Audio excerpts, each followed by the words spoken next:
ദേ, എനിക്ക് നിങ്ങൾ അന്നേ സംശയമുണ്ട്. എനിക്കറിയാം, അതിന് ഉത്തരവാദി നിങ്ങൾ തന്നെ ആയിരിക്കും. ഇങ്ങനെ ഉച്ചത്തിൽ അവളുടെ അലർച്ച കേട്ട് ഒന്നും മനസ്സിലാവാതെ കണ്ണു തുറന്നപടി ഇരിക്കുകയാണ് ചെമ്പൻ പട്ടി. എനിക്കിത് എന്തു പറ്റിയടി, ഈ വെളുപ്പം കാലത്ത് ഇങ്ങനെ കിടന്നലറാൻ? അവൻ പതുക്കെ എണീറ്റ് തൻ്റെ കാലുകളും കൈകളും ഒന്ന് നിവർത്തി വാലിൽ കടിച്ചുകൊണ്ട് ചോദിച്ചു. ഓ പച്ചപ്പാവം, ഒന്നും അറിയാത്തതുപോലെ കാണിച്ച ഞാൻ അറിയില്ലാന്ന് നിങ്ങൾ കരുതിയാ? ആ മഞ്ഞു വീട്ടിലെ ഒരു സുന്ദരി ഉണ്ടല്ലോ, അവൾ ഗർഭിണിയാണ്, മതിയോ? അവൾ സങ്കടവും കോപവും കൊണ്ട് അലറി. അതിന് ഞാനെന്ത് വേണം? അവൻ തൻ്റെ സ്വതസിദ്ധമായ ശബ്ദത്തിൽ ചോദിച്ചു. പണ്ടാര കാല, എനിക്കൊന്നും അറിയില്ലാന്ന് വിചാരിച്ചോ? അവളിനെ കാണാനായി നിങ്ങൾ അവളുടെ വീടിൻ്റെ ഗേറ്റിന് മുന്നിലൂടെ വായിൽ വെള്ളം ഒലിപ്പിച്ച് നടക്കുന്നതും അവളെ ഇംപ്രസ് ചെയ്യാനായി നിങ്ങൾ പ്രേമ സിനിമയിലെ ആലുവപ്പുഴയുടെ തീരത്ത് ആരുമില്ല നേരത്ത് തന്നെണ്ണം തേടി വന്നൊരു മാർഗഴിക്കാട്ട് ഞാൻ വേണ്ട വയ്ക്കുമ്പോൾ എന്ന് പുലമ്പിക്കൊണ്ട് നെഞ്ചി തള്ളിക്കൊണ്ട് അവൾ താഴത്ത് കിടന്നു. നീ ഇല്ലാത്തതൊന്നും പറയാതെ. നീയാണ്, നമ്മുടെ മക്കളാണ് സത്യം. നീ പറയുന്ന മഞ്ഞ വീടും ആ സുന്ദരി പട്ടിനൊന്നും എനിക്കറിയില്ല, ചെമ്പൻ പട്ടി പറഞ്ഞു. ദേ, ഈ നുണപ്പറച്ചിൽ ഇന്നത്തോളം നിർത്തിക്കോണം. ഞാൻ മണ്ടിയാണെന്ന് നിങ്ങൾ വിചാരിച്ചോ? നിങ്ങളെന്താണ് അന്ന് പറഞ്ഞത്? കള്ളു ഷാപ്പിൻ്റെ പിൻവശത്ത് പോത്തുരിച്ച് കഷ്ണം കഴിക്കാൻ പോയപ്പോൾ ഒരു കള്ളുകൂടിയൻ മടൽ വെട്ടി എറിഞ്ഞതാണ് നിങ്ങളുടെ പുറം വേദനയ്ക്ക് കാണുന്നല്ലേ? പറയ്. അതേടി, എൻ്റെ പട്ടി മുത്തപ്പനാണ് സത്യം, ചെമ്പൻ പട്ടി ആണയിട്ട് പറഞ്ഞു. ദേ, നിങ്ങൾ എൻ്റെ വായിൽ നല്ല സാർസുരി വാക്ക് വരുന്നുണ്ട്. എനിക്കെല്ലാം അറിയാം. അവളുടെ വീടിൻ്റെ ഗേറ്റിന് മുന്നിൽ പോയി വായും വിളിച്ചു വെച്ച് നിന്നപ്പോൾ ആ തള മടൽ വെട്ടി എറിഞ്ഞതല്ലേ? പറ നിങ്ങൾ, അവൾ കോപത്തോടെ അലറി. ചെമ്പൻ ഞെട്ടി. ഇവളിത് പറഞ്ഞു ദൈവമേ.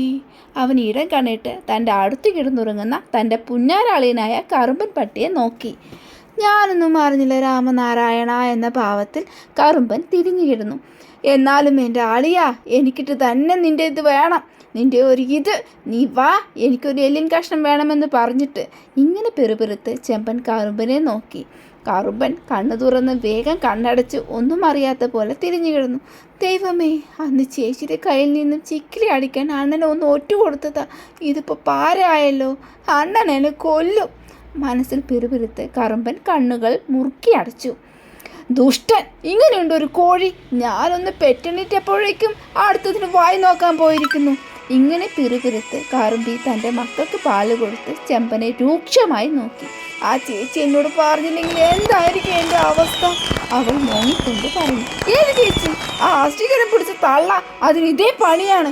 എന്നോട് ചെറിയ എല്ലിൻ കഷ്ണമെങ്കിൽ താ മോനെ എന്ന് പറഞ്ഞിട്ട് ഇങ്ങോട്ട് വരട്ടെ, ശരിയാക്കി കൊടുക്കണമെന്ന് ചെമ്പൻ പറഞ്ഞു.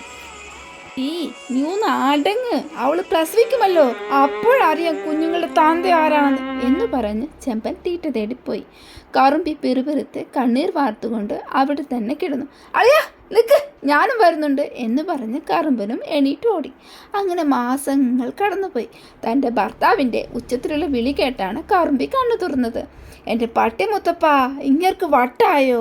ഇങ്ങേരെ ഇത്രയും സന്തോഷത്തിൽ ഞാൻ എൻ്റെ ജീവിതത്തിൽ കണ്ടിട്ടേ ഇല്ലല്ലോ, കറുമ്പി പെരുപെരുത്തു. എവിടെ എൻ്റെ പുന്നാരാളിയൻ? ചെമ്പനൊന്ന് ആക്കി ചോദിച്ചു. ഓ, ഞാനിവിടെ ഉണ്ട് അളിയ. ചെമ്പൻ്റെ കയ്യിലേക്ക് നോക്കി വല്ലത് കോളടിച്ചിട്ടുണ്ടാവും എന്ന് വിചാരിച്ച് കറുമ്പൻ പറഞ്ഞു. നീ അന്ന് എന്നെ എന്തെല്ലാം പറഞ്ഞു? ആ സുന്ദരി പെട്ടടി. ആര്? കറുമ്പി ചോദിച്ചു. ആരോ? നീ പറഞ്ഞ മഞ്ഞു വീട്ടിലെ സുന്ദരി, ചെമ്പൻ പല്ല് കടിച്ചുകൊണ്ട് പറഞ്ഞു. എല്ലാം കറുമ്പന്മാരാ, ചെമ്പൻ പൊട്ടിച്ചിരിച്ചുകൊണ്ട് പറഞ്ഞു. കറുമ്പി തൻ്റെ പുന്നാര ആങ്ങളെ തിരിഞ്ഞു നോക്കി. കറുമ്പൻ ഞെട്ടിപ്പോയി. അളിയൻ്റെ കൂടെ അവളെ വായി നോക്കാൻ പോയത് സത്യം, പക്ഷേ അവളെ കണ്ടതും എൻ്റെ കണ്ട്രോൾ അങ്ങ് പോയി. നിവിൻ പോളി നളർ മിസ്സിനെ കണ്ടതുപോലെ കറുമ്പൻ ആലോചനയിലാണ്ടു.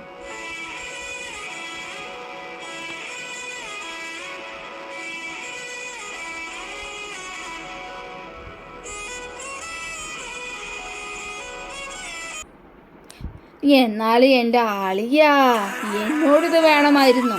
ചെമ്പൻ കറുമ്പനെ നോക്കി ചിരിച്ചു. കറുമ്പി തനിക്ക് പറ്റിയ അബദ്ധം ഓർത്ത് ഒരു പൊട്ടിച്ചിരിയോടെ ചെമ്പനോട് ചേർന്ന് നിന്നു.